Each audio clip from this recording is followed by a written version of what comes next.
ต่างพระเนตรพระกันของพระองค์เป็นผู้ตรวจราชการแผ่นดินพร้อมกันนั้นก็ได้พระราชทานอนุญาตให้สภาผู้แทนราษฎรมีหน้าที่ค้นคว้าหางกฎหมายรัฐธรรมนูญพระราชจักรเราซึ่งพระองค์ก็ได้ถือว่าให้เป็นกฎหมายรัฐธรรมนูญสูงสุดของศาลมีกฎหมายบัญญัติให้เป็นระเบียบระบอบเสรีประชาธิปไตย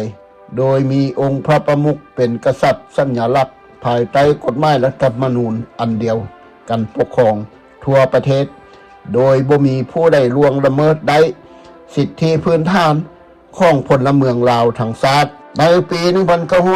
1953 สิทธิพื้นฐานและหน้าที่ของพลเมืองดีของชาตินั้นต้องแยกออกแบ่งปันต่อภาระหน้าที่คือดังนี้สถาบันการเมืองอำนาจนิติบัญญัติสถาบันการบริหารและสถาบันตุลาการด้านยุติธรรม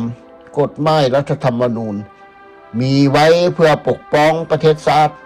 ในความมั่นคงของสภาอำนาจนิติบัญญัติระบอบการปกครองการเมืองการปกครองและการยุติธรรมต่างๆทั่วราชอาณาจักรลาวณที่นครหลวงพระบางพระองค์ยังได้ฟื้นฟูห่อสนามหลวงโดยได้แต่งตั้งและพระราชทานให้เสด็จเจ้าสุวรรณรัตน์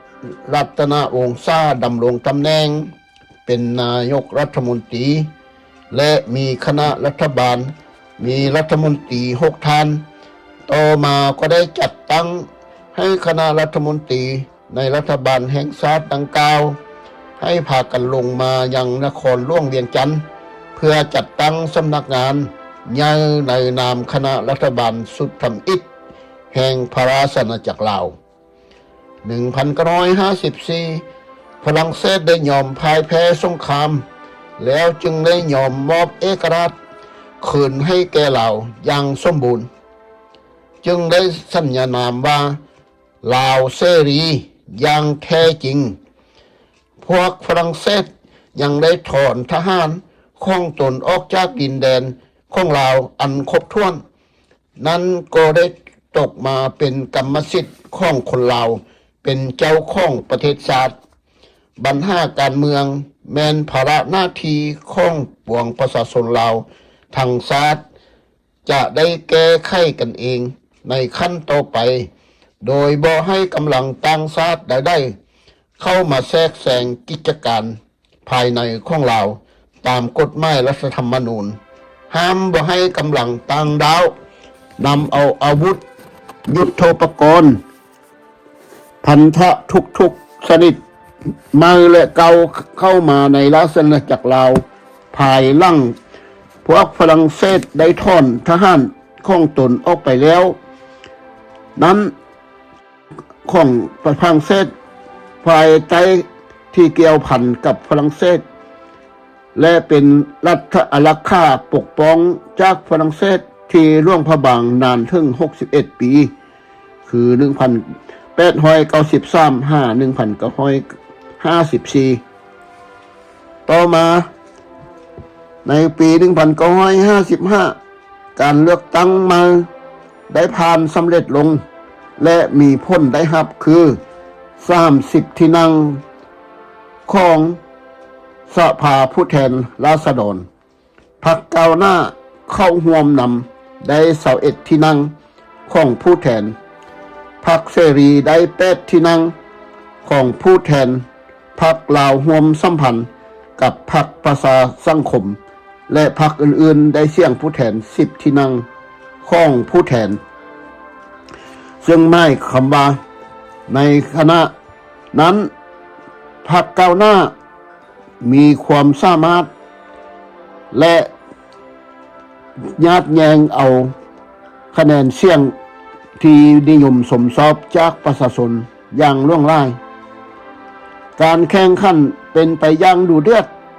ฟดฟื้นของแต่ละพรรคฝ่ายการเมืองที่มีสิทธิ์แข่งขันกันเพื่อหาเสียงให้ประชาชนนิยมสมชอบของ คณะภาคตนอย่างตั้งหน้าเพื่อนำพาประเทศชาติเข้าสู่ในยุคการพัฒนาอย่างแท้จริงตามระบอบเสรีนิยมมีประชาธิปไตยอันแท้จริงเป็นพื้นฐานนั้นแมนจุดประสงค์ส่วนใหญ่หลายพรรคการเมืองที่กล่าวมานั้นพากันทำดีเพื่อชาติและเพื่อประชาชนเป็นจุดยืนเป็นหลักค้ำประกันด้วยเสียงพดพื้นมวลซืนในสังคมเราสมัยนั้นอันเป็นหน้าที่เสื่อถือและนับถือซึ่งกันและกันยิ้มแย้มแจ่มใสจับมือกันห้าเสียงโฆษณาปราศจากการโฆษณาส่วนเสื้อแบบนำเตาเป่าโดยบ่มีไพ่เสื้อได้เลยพวกคณะพรรคการเมืองทุกพรรคฝ่ายที่เกี่ยวข้องมีสิทธิการปากเว้าสิทธิในการนับถือทางด้านจิตใจสิทธิในการออกเสียงสิทธิในการร่วมสุมนุมสิทธิในการขีดเขียนสิทธิในการโฆษณาห้าเสียงทางการเมืองประชาชนพลเมืองก็พากันเบิกบานมวลซืนสามารถเลือกพรรคการเมืองได้ตามใจชอบธรรมและขึ้นกับการโฆษณาที่จะนำพาประเทศชาติไปสู่ความเจริญรุ่งเรืองก้าวหน้าด้านการศึกษาและพัฒนาชุมชนนับแต่ขั้นบ้านขั้นท้องถิ่นประชาชนอาศัยอยู่ขั้นเมืองและแขวงทุกแขวงเป็นสหพันธ์กลมเกี่ยวกันเฮ็ดให้มีการปรับปรุงชีวิตการเป็นอยู่ของพลเมืองลาวทุกทั่วหน้าดีขึ้นไปเป็นก้าวๆอย่างตั้งหน้าและแทบเหมาะพัฒนาทรัพยากรมนุษย์ให้มีเวียกเฮ็ดงานทำทุกเวียกงานของชายหนุ่มและหญิงสาวความก้าวหน้าอย่างบ่หยุดยั้งของสมัยลาวกำลังได้รับเอกราชใหม่นี้ให้เท่าเทียมกันทุกเพศทุกวัยของเยาวชนเยายุวรรณลีพระบาทสมเด็จพระเจ้ามหาชีวิตศรีสว่างวงศ์ภาคที่2แต่ว่าองค์การสหประชาชาติฝ่ายความมั่นคงบ่สามารถดำเนินการใดๆทั้งสิ้นเพราะว่าเวียดนามเหนือซึ่งเป็นเวียดมิน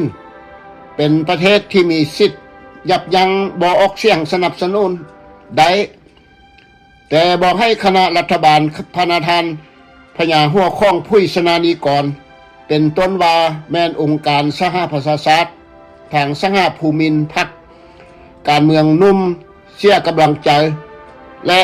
สหรัฐอเมริกาได้ส่งทีปรึกษาทางการทหารจำนวน250นายสุดทำอิฐเข้าสู่ลาว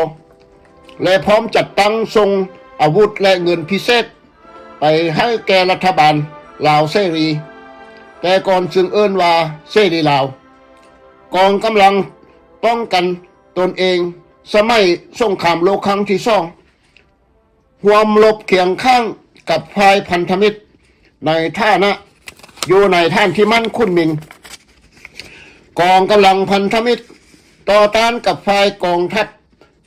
พายุภาคีของจักรพรรดิญี่ปุ่นคำขวัญที่เอิ้นว่าเสรีมีปัญญา